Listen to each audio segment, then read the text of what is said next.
orang pun akan melakukan hal baik gitu bro. Betul. Gitu, apapun itu bentuknya. Tapi abang tahu waktu dikasih jali isinya berapa? Oh saya nggak tahu, saya nggak tahu karena Bentuknya dia amplop. gitu. Bentuknya amplop. Tebal apa tipis?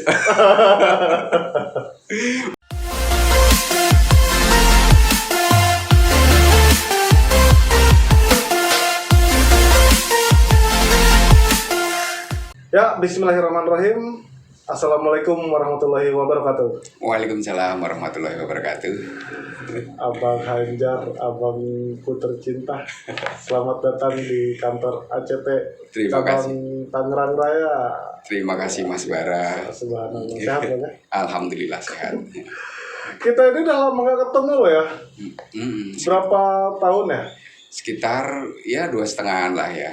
2,5 abad. 2,5 tahun. 2,5 tahun.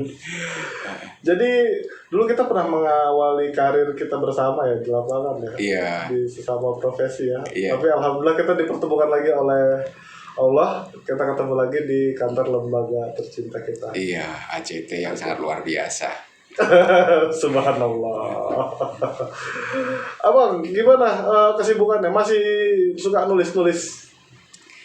Ya, karena sebagai jurnalis ya memang hampir tiap hari malah saya menulis gitu untuk majalah gitu kan. Karena majalah terbit bulanan, jadi selain itu juga ada digitalnya. Jadi kita nulis untuk digitalnya tiap hari, terus untuk majalah yang bulanan. Iya. Majalah masih banyak dibaca, Bang. Masih. Mungkin sebenarnya kalau yang itu kan punya spesifikasi sendiri, punya segmentasi pembaca yang berbeda ya, iya betul, punya segmentasi sendiri-sendiri. Iya betul, karena kan kebetulan kita selain ngomongin lifestyle itu juga lebih banyak ngomongin ekonomi sama fiskal, khususnya perpajakan. Nah, pajak ini kan sesuatu yang mengerikan, tetapi banyak juga orang yang butuh informasi soal pajak.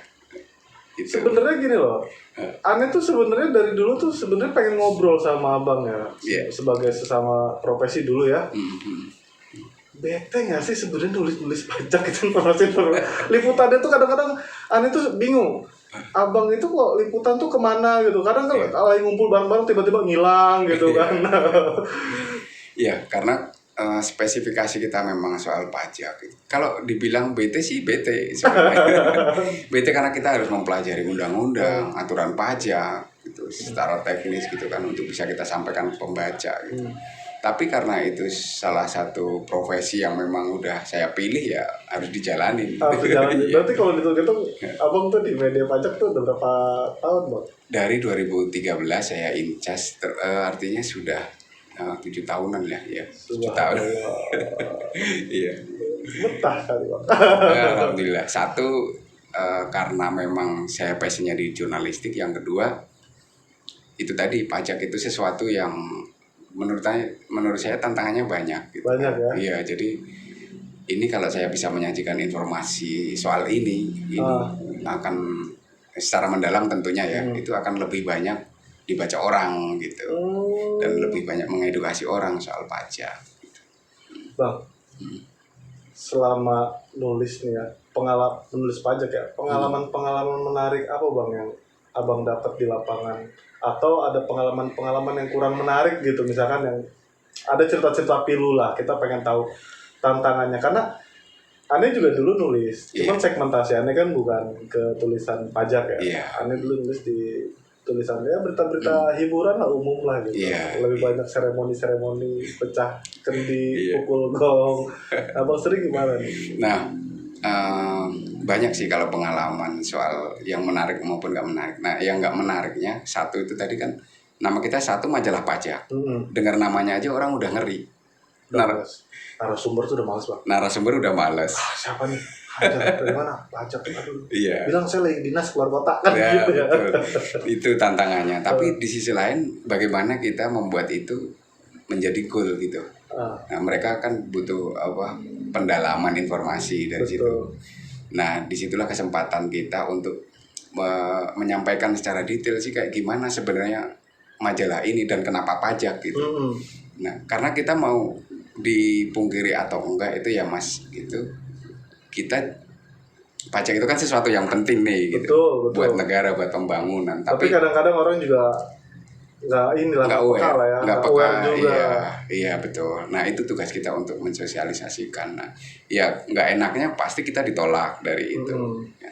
Nah tapi begitu mereka paham bahwa kita juga media yang tugasnya menyampaikan informasi dan menyampaikan mereka keluhannya soal pajak itu tadi ke pemerintah, ya justru mereka akhirnya jadi aware. Oh iya, aku misalkan punya keluhan kayak gini nih.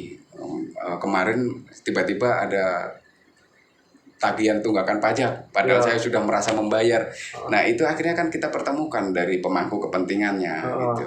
Nah di situ terjelaskan lah mana dispute-nya itu ada di mana gitu.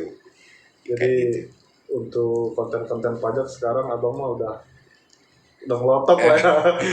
Alhamdulillah karena memang hampir tiap hari kita berhubungan terus juga sama Direktorat Jenderal Pajak gitu, lebih memahami Mas gitu, lebih memahami dan secara pribadi saya juga lebih artinya oh ternyata memang pajak itu penting gitu. Kalau bahkan kita kalau dalam konteks ACT ini kan banyak juga yang orang masih salah persepsi soal pajak. Ada yang ngomong pajak itu masih nggak wajib. Ada yang ngomong nggak usah bayar pajak, yang penting itu masing-masing orang kali ya, idealisnya beda-beda. Betul. Pajak juga. Kadang-kadang juga awal-awal kalau saya nggak tahu tuh gitu, ngapain sih bayar pajak? Ternyata perlu. Iya, perlu. Iya. Emang kita tinggal gratis gitu ya? Betul. Kan enggak gitu ya. Betul. Nah, dan orang yang nggak tahu, misalkan kita sudah menyumbangkan hartanya nih di lembaga penyumbang, di lembaga donasi, itu juga bisa kita gunakan sebagai pengurang pajak sebenarnya. Oh bisa? Bisa. Lembaga yang sudah ditunjuk sama pemerintah gitu. Bahkan ACT pun bisa mengajukan misalkan sebagai lembaga yang ditunjuk pemerintah untuk nanti setiap orang yang sudah berdonasi menyumbangkan sebagian pemasukan mereka itu bisa dijadikan bukti bahwa untuk pengurangan pajak itu ada program seperti itu. Kan banyak masyarakat yang belum tahu juga. Tapi kalau ACT sendiri insya Allah mah udah lah ya. ACT sih udah pasti. Insya Allah semua udah selesai persoalan. Iya. ACT sudah pajak lah ya. Iya betul. Bahkan salah satu banyak termasuk penyumbang pajak juga kan organisasi seperti ACT ini gitu. Dari dana yang ada di masyarakat nanti berkoordinasi kan dengan pemerintah dan pasti udah ada hitung-hitungannya. Betul. Karyawan ACT juga membayar pajak lewat ACT gitu kan. Berarti menariknya selama jadi wartawan pajak nih ya ketemunya orang-orang yang punya kepentingan ya, direksi atau apa. Pokoknya kelas-kelas menengahnya udah ke atas ya pembacanya ya. Iya betul, segmen kita majalah pajak itu memang A+. Ya. A+. A+ itu isinya kita distribusinya misalkan ke DPR, parlemen, kementerian-kementerian, terus kalau misalkan perusahaan ya dirutnya, iya betul. Terus kantor-kantor pajak di seluruh Indonesia gitu kita distribusikan. Nah itu kan menariknya. Pilunya di mana sebagai wartawan pajak? Apakah pilunya ini kalau kita lagi kumpul sama-sama wartawan kadang-kadang lagi cepet nih tiba-tiba kantor langsung kasih plottingan langsung kemana gitu waktunya kita silaturahmi buat teman-teman jadi nggak ada. Iya betul. Soalnya memang benar loh. Pada saat kita kumpul gitu ya abang doang nih jarang dateng tiba-tiba hilang kayak angin. Iya betul. Kebetulan kan memang karena segmentasi kita itu nggak umum ya. Kalau teman-teman wartawan lain kan berita apapun masuk ya. Iya betul. Kriminal yang apa? Hukum kriminal itu masuk ke berita harian. Nah kalau kita majalah itu kan memang sesuatu yang harus in-depth lah, yang lebih timeless, dibaca kapanpun istilahnya masih relevan gitu. Usahanya kayak gitu. Di sisi lain tuntutan kerja, misalkan saya lagi ngumpul-ngumpul terus ini ada wawancara eksklusif dengan ini mendadak, ya itu salah satunya.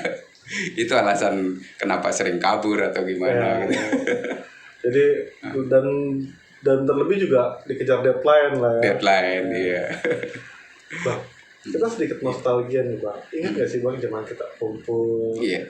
Kan? Ya kita sama-sama tahu lah ya. Iya. Terus tiba-tiba ya kita ngalamin hal-hal yang banyak lah ya. Sampai kita mubes bareng. Ingat gak sih kita waktu itu sebenarnya? Iya ingat. Abang itu salah satu senior yang bikin aneh deg-degan waktu kita mubes. Kenapa? Ingat aneh? abang itu bawa mobil. Iya. Kita waktu itu bisa di mana? Iya. Di daerah Bogor. Iya, iya, di daerah Bogor ya. Abang itu bawa mobil ugal-ugalan. Pas ditanya teman-teman, kok ugal-ugalan? Ini mak belum tidur ya, belum tidur berapa hari. Belum tidur 2 hari waktu itu. Itu yang bikin kita deg-degan tuh. Astagfirullahaladzim, dia orang bawa mobil kenceng dan polisi belum tidur 2 hari loh. Astagfirullah, itu deg-degan bang.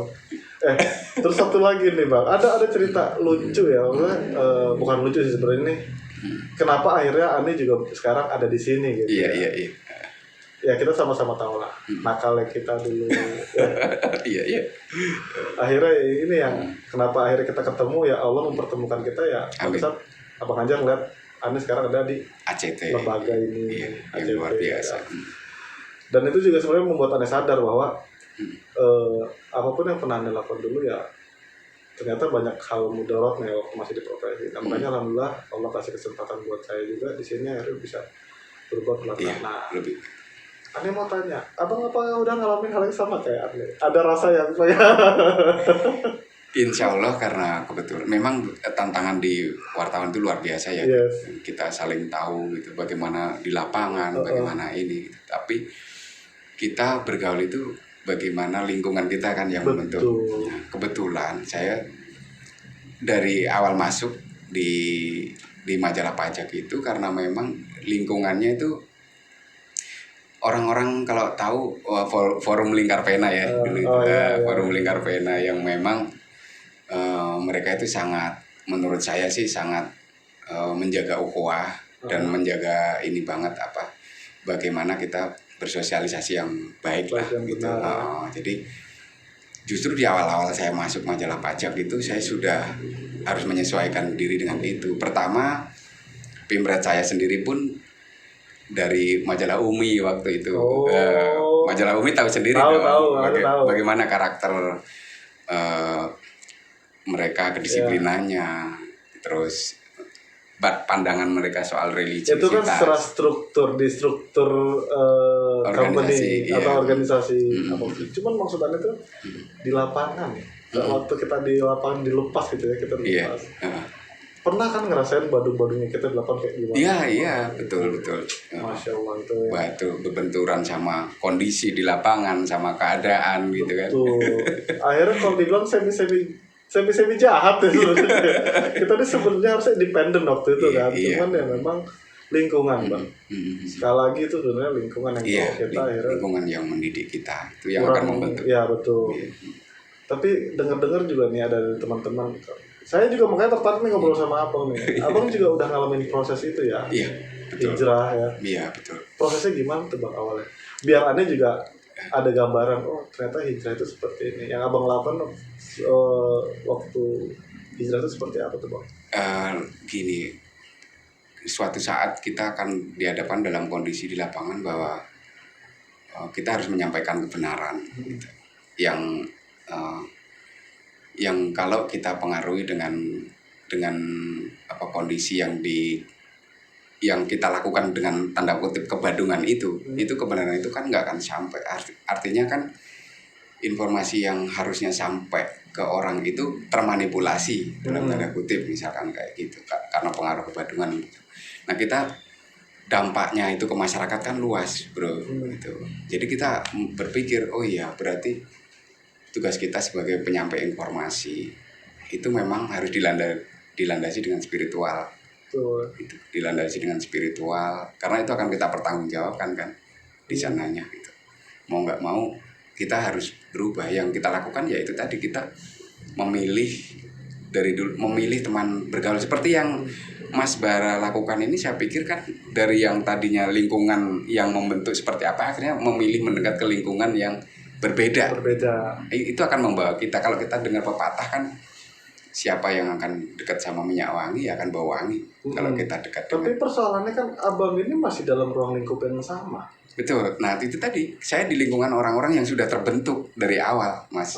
Gitu. Di lingkungan yang membimbing saya istilahnya kan itu bagaimana mereka ibadahnya, bagaimana mereka setiap hari memanage tanggung jawabnya di media. Dan tanggung jawab kita selain ke hablum minallah hablum minan nas juga kan gitu. Subhanallah. Jadi itu nggak bisa kita pungkiri bahwa kita memang harus ke situ gitu. Nah, 1, 2 hari, 3 hari sampai akhirnya terbentuk ke mindset itu, mindset yang sudah ke dalam diri bahwa gue harus kayak gini gitu, gue harus bener-bener hijrah yang dalam arti melakukan sesuatu sesuai rule gitu, rule yang harus kita jalani gitu. Tantangan terberat dalam hijrah buat abang apa? Nah, kita kan koneksi nggak cuma di lingkungan yang kita sudah berubah itu tadi. Betul. Gitu. Kita tetap akan terhubung dalam dunia luar gitu. Kita sebagai manusia kadang nggak bisa saklek. Gue udah nggak kayak dulu misalkan.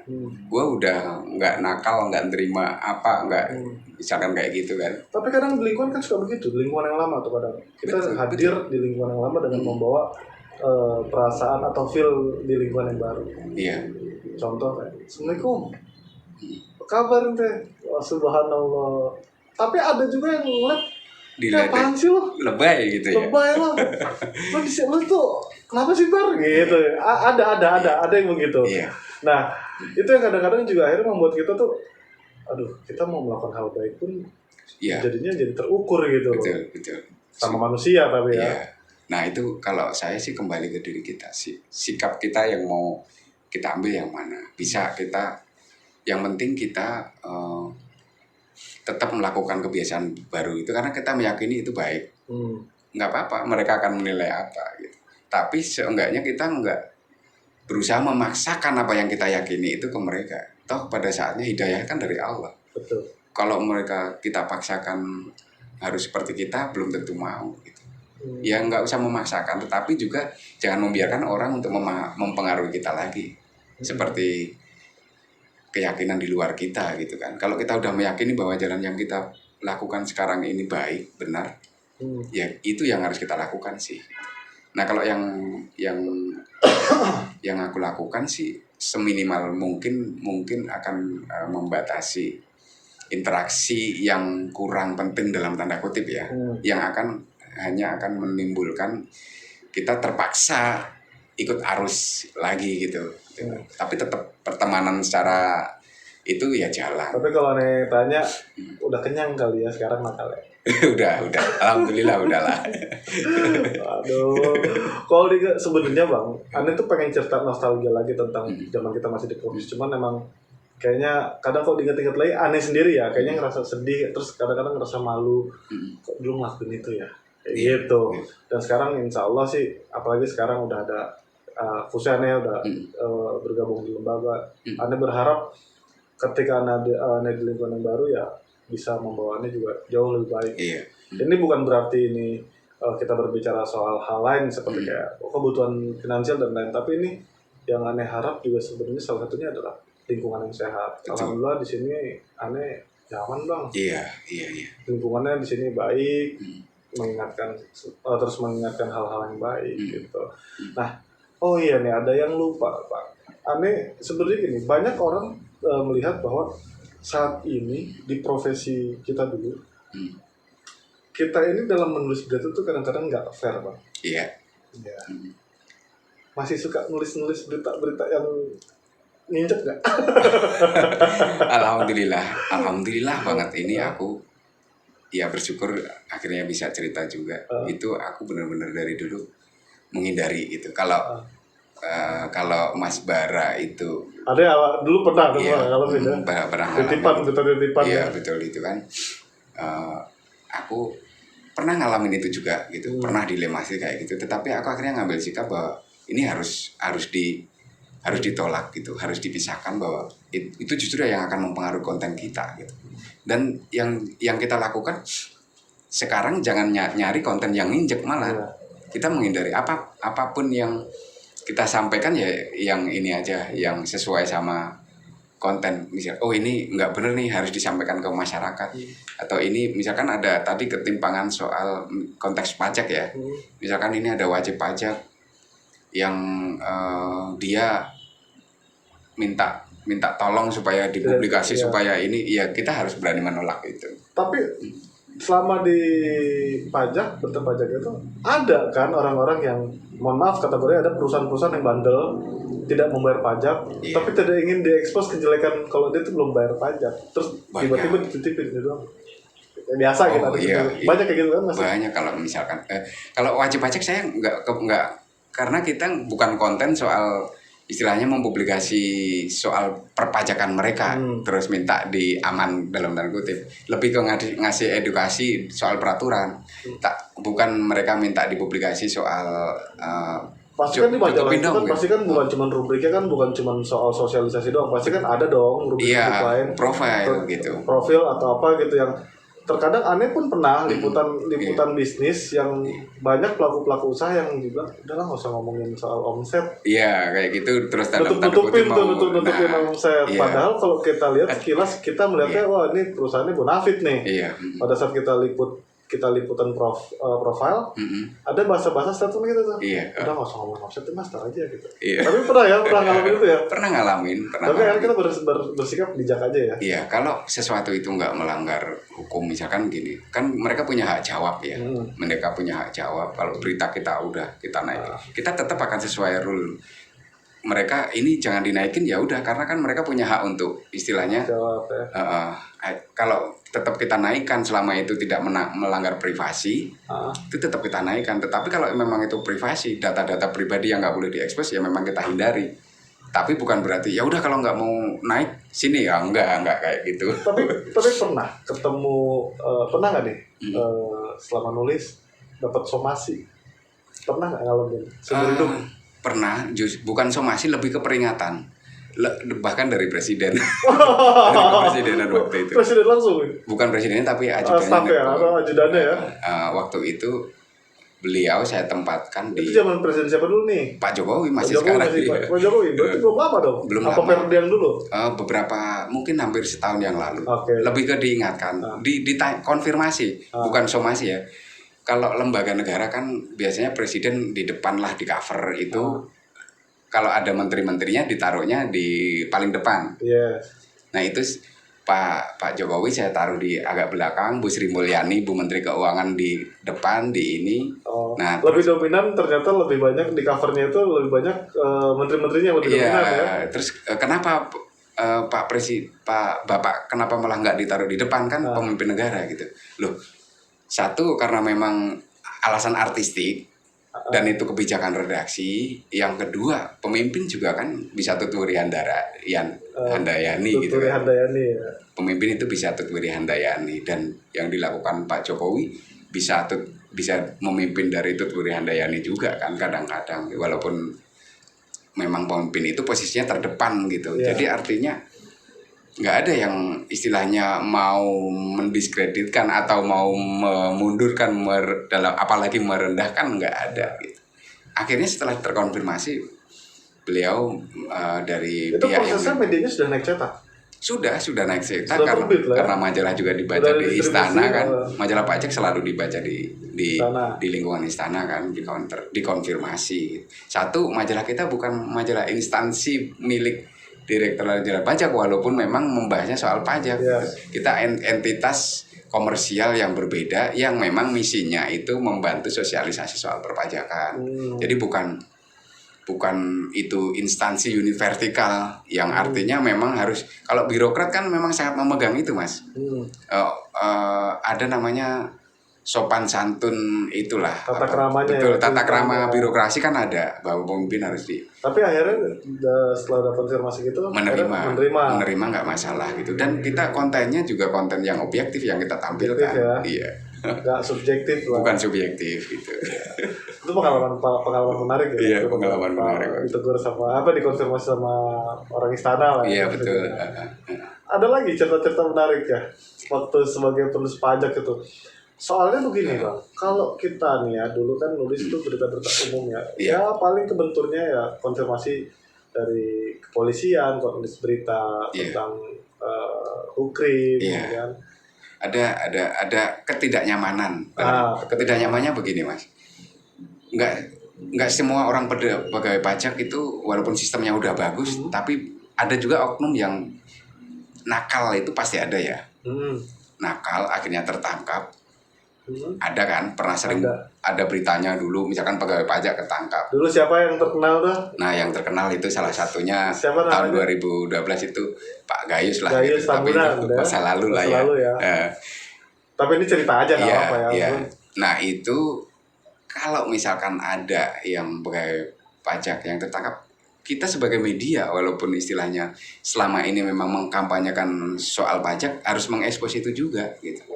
Harus mengekspos bahwa ada oknum pegawai pajak yang tertangkap, Yalah, yang itu bahasanya tetap oknum lah ya. Iya betul, oknum yang tertangkap. Nah di sisi lain kita kan menjaga relasi sama internal karyawan pajak sama institusinya gitu. Tapi ya kita ekspos bahwa nggak mungkin dia tertangkap kalau sisi pengawasan dari internal itu kurang bagus. Artinya itu tertangkap itu juga karena kan sistem pengawasan kan ada namanya direktorat yang memang mengawasi itu. Istilahnya polisinya pegawai pajak itu ada. Nah, mereka yang biasanya melakukan penyelidikan diam-diam, mata-mata terhadap pegawainya segala macam. Nah itu kita dapat infonya kan, misalnya bisa saja dari media luar atau malah dari sumber yang langsung A1 bisa. Tapi kan ada ketidaknyamanan, benturan antara ketika harus mempublikasikan itu ke masyarakat, tapi di sisi lain ketidaknyamanan hubungan ini ngapain sih, misalkan kayak gitu. Apalagi kalau kita kenal sama oknumnya itu ya. Gitu. Tapi ya itu, nah iya bener-bener tuh kayak kita udah kenal nih sama udah lama ya sama oknumnya itu misalkan ya. Beban kita untuk nulis tuh jadinya gimana ya, perasaan tuh jadi gak enak, dia salah tapi dia teman gua gitu loh. Ada kan masih perasaan-perasaan itu juga kira kita punya gitu, tapi ya karena ini profesi dan tugas kita juga yang independen, cepat dan terpercaya. Kita harus melakukan hal itu. Iya. Dan itu aku lakukan juga pernah gitu. Akhirnya gitu. Ya sesuai faktanya kayak gitu dan dengan berat hati gitu. Secara profesional kita harus menulis itu. Tetapi ini bukan masalah hal pribadi lagi gitu. Nah sekarang ya alhamdulillah ya kita udah ketemu lagi, terus Aneh tahu juga abang udah hijrah sebagai profesi. Ya semoga ke depan ini bisa jadi pelajaran buat kita sama-sama. Semoga apa yang kita lakukan ini jadi contoh buat teman-teman nanti di luar. Amin. Khususnya abang nih yang masih bertarung di lapangan untuk mencari berita. Amin. Iya. Ya, kebetulan saya sudah, nah ini harus aku sampaikan dulu. Apa ini kebetulan saya sudah di kantor di istilahnya saya redaktur pelaksana lah, managing editor yang membawa biasa udah jadi redfell. Justru tanggung jawab saya supaya memastikan reporter saya nggak kayak gitu. Jadi saya bikin peraturan kalau misalnya berapa wartawan abang sekarang? Ada 8 yang di lapangan, ya, 8 orang, iya. Luar biasa. Saya bilang kalau sampai kalian nakal dalam tanda kutip, apalagi berita yang kencet itu nggak ada ampun. Pasti langsung saya cut. Punishment-nya apa? Keluar. Itu saya sampaikan ke mereka. Gitu. Jadi satu saya dengar dari narasumber, yang kedua saya dengar dari desas-desus belum terbukti ya. Itu udah langsung diproses atau bahkan sampai ngaku sendiri gitu. Nah itu di lapangan itu dari 3 tahun lalu udah saya siapkan, alhamdulillah. Karena itu juga bagian dari tanggung jawab kita. Tanggung jawab kita untuk memastikan nggak ada narasumber yang ketakutan dan mereka bisa kalau misalkan butuh bantuan akses juga kita sambungkan ke pemangku kepentingannya di pajak gitu kan. Jadi memang kayak gitu. Termasuk tapi keren lah ya, abang tiba-tiba nih udah ketemu tiba-tiba udah jadi redfell aja. Udah berapa lama jadi redfell berarti? Saya sudah jalan 3 tahun, hampir 4 tahun. Kalau 4 tahun berarti kita itu lama nggak ketemu itu berarti udah dari 2014 bang. 14 ya? 14. Itu yang terakhir kita waktu ketemu sama Mas Bara waktu itu saya masih redaktur posisinya. Bahkan masih reporter. Tetapi masih reporter. Reporter tapi koordinasi reporter lainnya gitu. Nah, habis itu jadi redaktur terus redpel. Berarti sekarang wajah-wajah baru ya wartawan kita sekarang ya? Iya, wajah-wajah baru. Kita Ada beberapa yang fresh graduate, ada yang kemarin sebelum COVID ada yang mau magang dari beberapa universitas gitu. Tapi Itu karena udah COVID, magang udah biasa lah itu Bang. iya, Oke Bang, kalau kita ngomong cerita-cerita ini mungkin akan lebih panjang lagi. Iya, Sebelum siap. kita closing statement, kasih tips dong buat adik-adik kita nih, profesi adik-adik kita yang menjadi profesi sebagai wartawan, Iya. biar pada saat dia bekerja menjalankan tugasnya dengan jalur yang benar, Iya. lurus.